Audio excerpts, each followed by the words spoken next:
Olá, meus irmãos e irmãs, sejam bem-vindos ao canal Vinícius Siqueira. E se você ainda não é inscrito aqui no canal, se inscreva aqui no canal e não esqueça de ativar o sininho das notificações. Todos os dias são postados vídeos abençoados aqui no canal, para te abençoar. Vamos a mais uma palavra do Senhor. Em Romanos, capítulo 5, no verso 17, diz assim a palavra do Senhor: porque pela ofensa de um só a morte reinou por meio dele, muito mais aqueles que recebem de Deus a imensa provisão da graça e a dádiva da justiça reinarão em vida por meio de um único homem, Jesus Cristo. A versão ampliada diz que reinaremos como reis em vida através do único Jesus Cristo, o Messias, o ungido. O plano de Deus para nós é que governaremos e reinaremos em vida como reis. Governar e reinar sobre as circunstâncias, pobreza, enfermidade e tudo aquilo que possa constituir obstáculo para nós. Reinamos porque temos autoridade.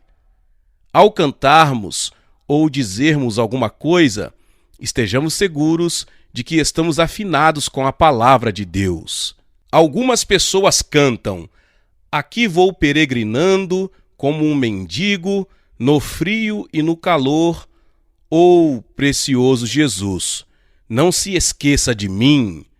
Todo o tipo de incredulidade. Não estamos vagueando como mendigos, porque não somos mendigos. Somos filhos de Deus, herdeiros de Deus e co-herdeiros com Jesus Cristo. Romanos 8,17.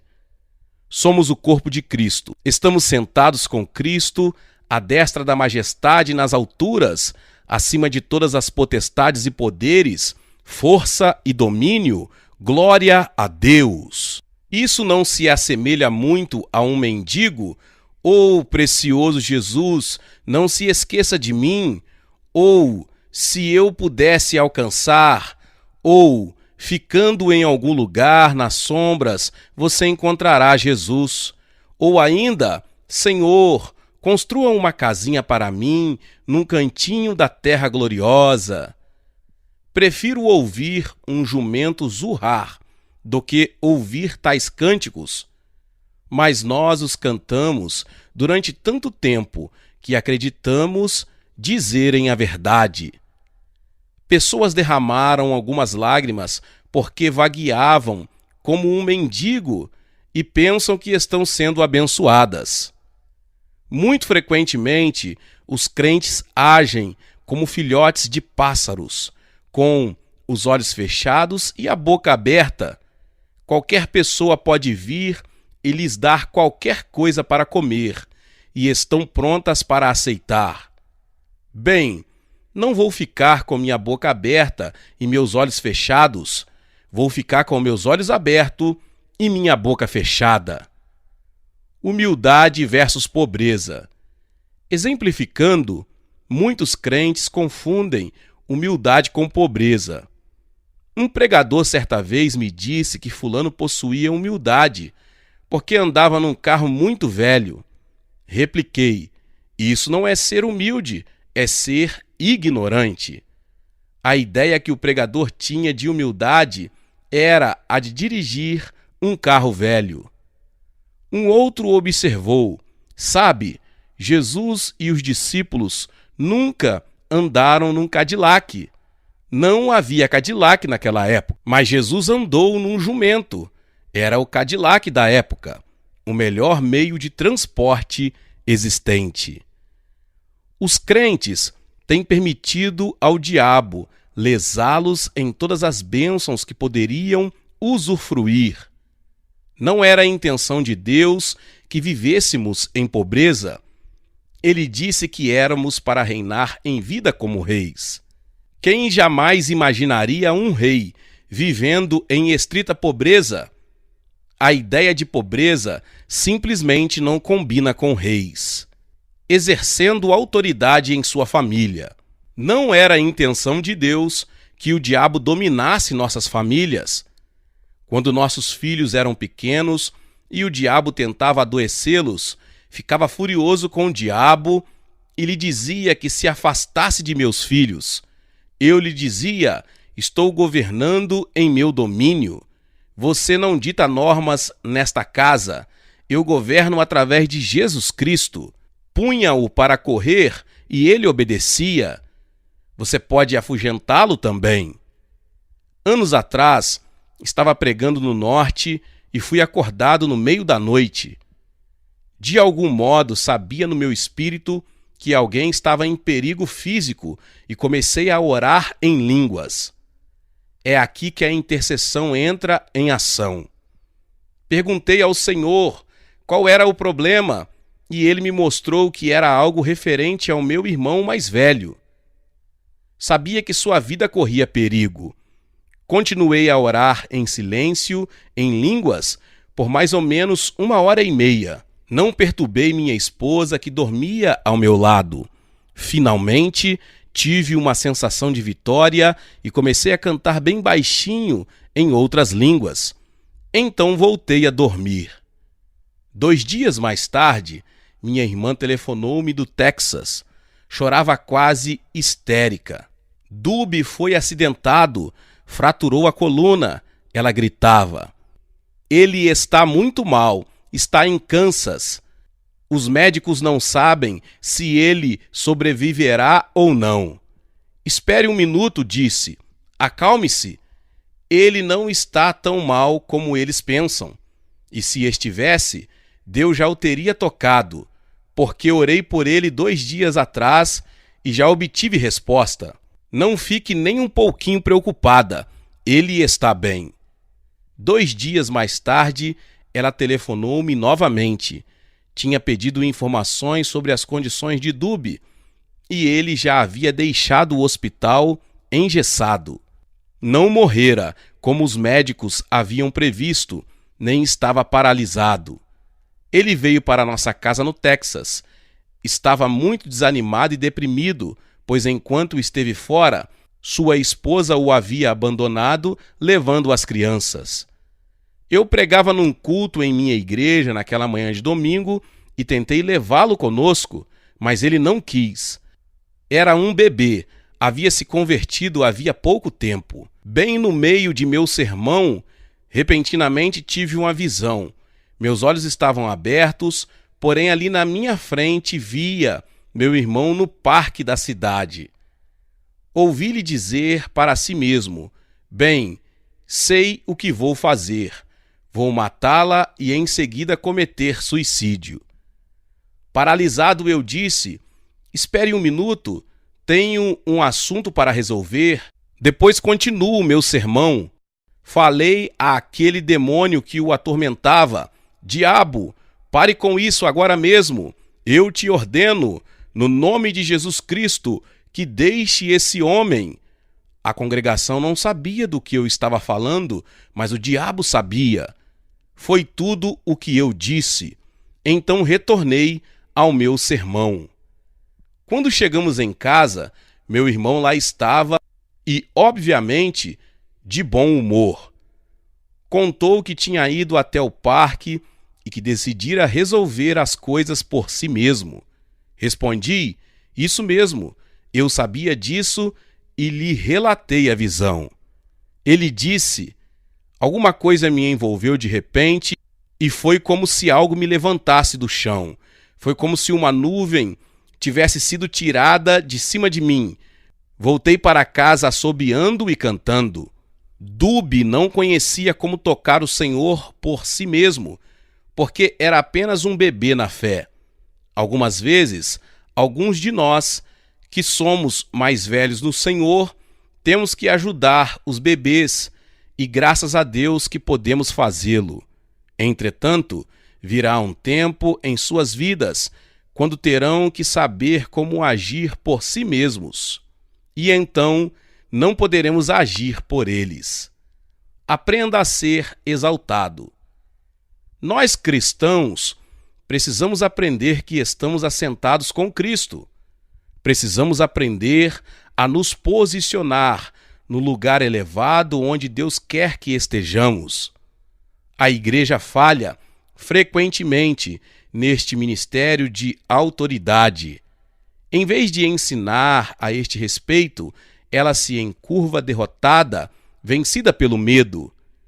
Efésios 1:22 diz: "E sujeitou todas as coisas a seus pés", de Jesus, e sobre todas as coisas o constituiu como cabeça da igreja. Jesus é a cabeça sobre a enfermidade e qualquer outro mal, como provou quando esteve aqui na terra.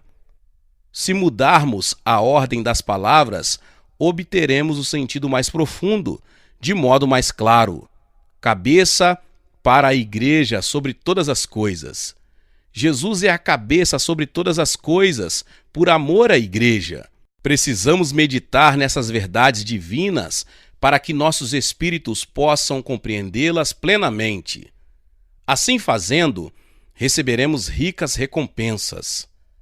Quando tomamos essa atitude reverente, o Espírito da Verdade, o Espírito Santo pode nos elevar ao lugar onde poderemos alcançar o verdadeiro significado da revelação de Deus.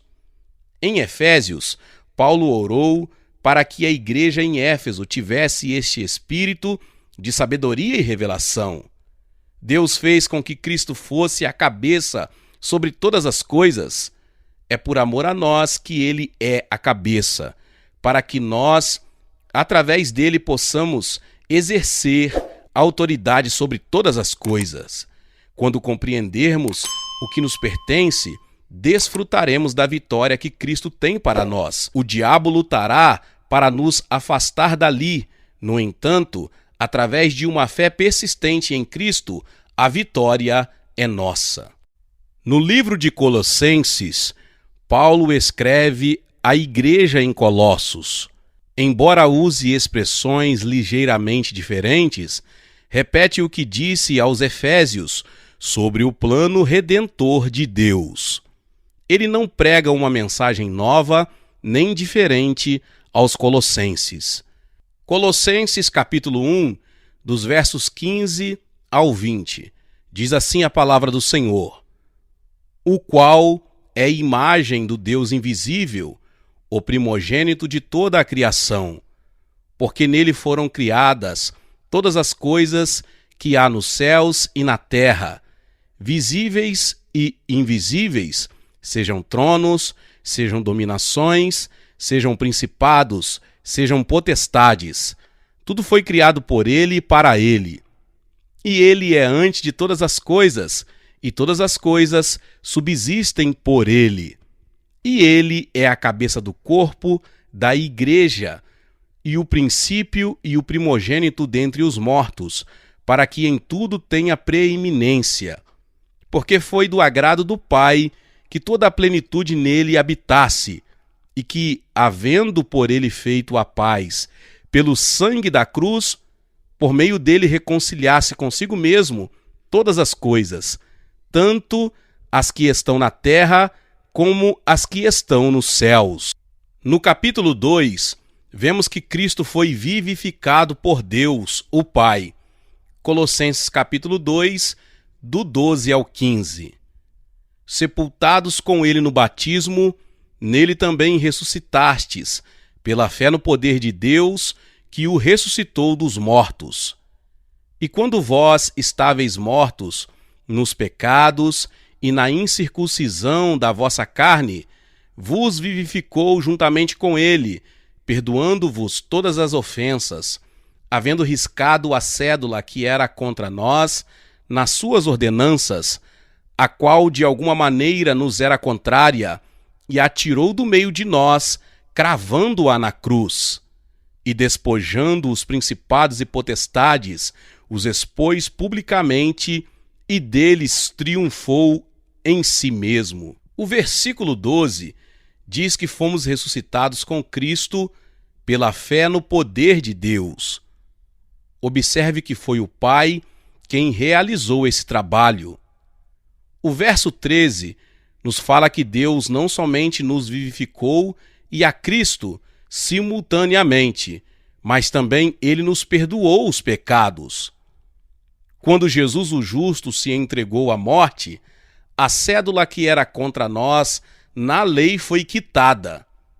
O Pai então tornou sem efeito os mandamentos e as leis transgredidas que permaneciam entre ele e nós.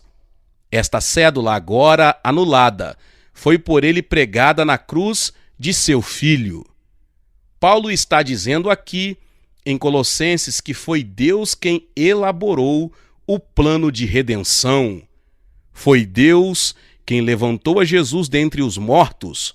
Foi Deus quem lhe deu um nome acima de todo nome, e foi ele quem despojou os principados e poderes demoníacos que se opuseram à ressurreição de Cristo. A morte é a penalidade do pecado. Portanto, quando Cristo levou na cruz a culpa da humanidade, os poderes satânicos do ar buscaram exercitar seus direitos e retê-los sob seu domínio. As chaves da autoridade. A Bíblia diz que Satanás tinha o poder da morte, mas Jesus o conquistou.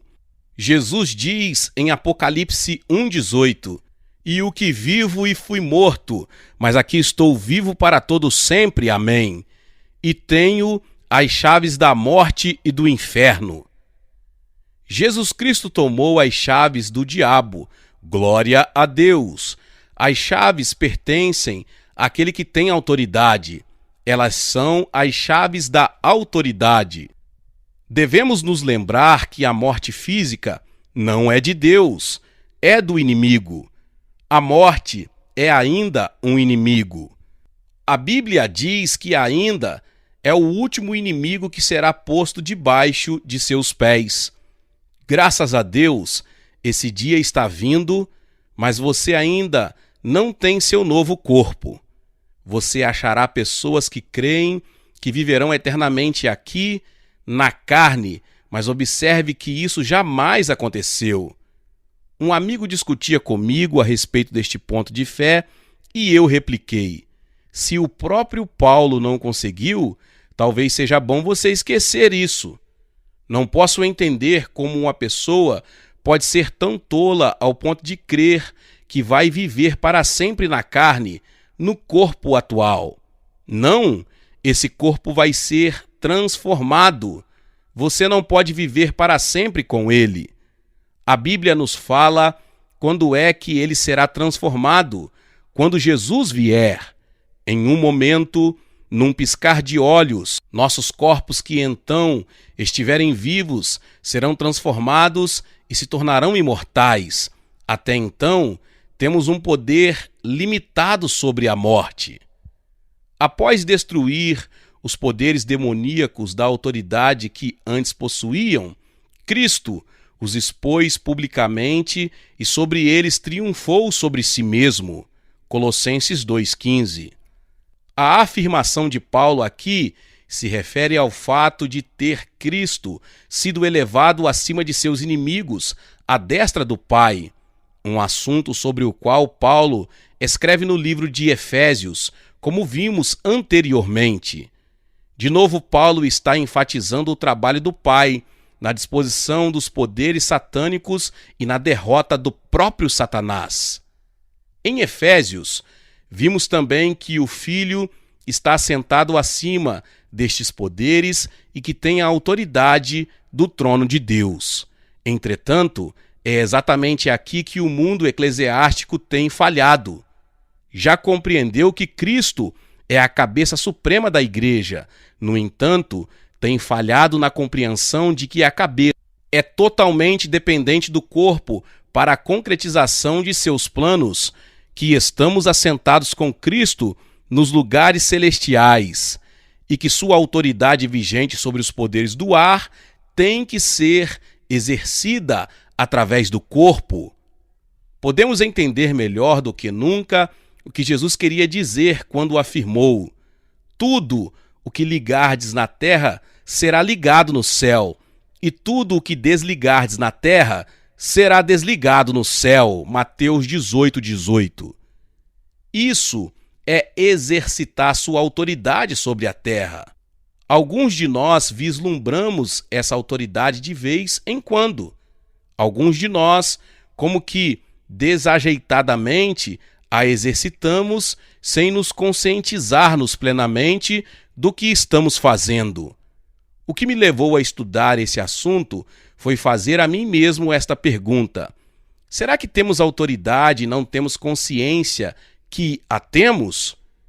Quando comecei a estudar o assunto, descobri de fato que temos autoridade, graças a Deus. Também descobri que o céu nos dará respaldo pelo que recusarmos e pelo que permitirmos. Permitimos uma infinidade de coisas, mas não temos exercitado nossa autoridade. É por isso que as coisas muitas vezes são como são. Não temos tomado nenhuma atitude no tocante a elas. Estamos esperando em Deus e Ele está esperando por nós. Ele não fará nada antes que comecemos a agir. Houve ocasião em que, orando por pessoas quase à morte, o Senhor me falou: vou fazer o que você está me pedindo. Numa dessas vezes pedi ao Senhor que me desse a pessoa mais 2 ou 3 anos. Ele respondeu-me que o faria simplesmente porque eu pedia que fizesse. Então me disse: nenhum pai terreno deseja fazer mais pelos filhos do que eu. Basta apenas que eles permitam. Algumas pessoas pensam que Deus é um tirano sentado no trono pronto a golpeá-las, a aniquilá-las no momento em que cometerem qualquer erro. Mas este não é um retrato verdadeiro do Pai. Os planos do Senhor tardam em sua realização, porque seu corpo tem falhado em considerar o significado da exaltação de Cristo e o fato de estarmos assentados com Ele à destra do Pai. Temos um papel nisso. Devemos cooperar com o Senhor pela fé. Jesus disse que o Espírito Santo, que vem para habitar em nós quando nascemos de novo, nos guiaria em toda a verdade. Um pregador, certa vez, pegou a Bíblia e a atirou ao chão, declarando que não necessitava dela porque tinha o Espírito Santo.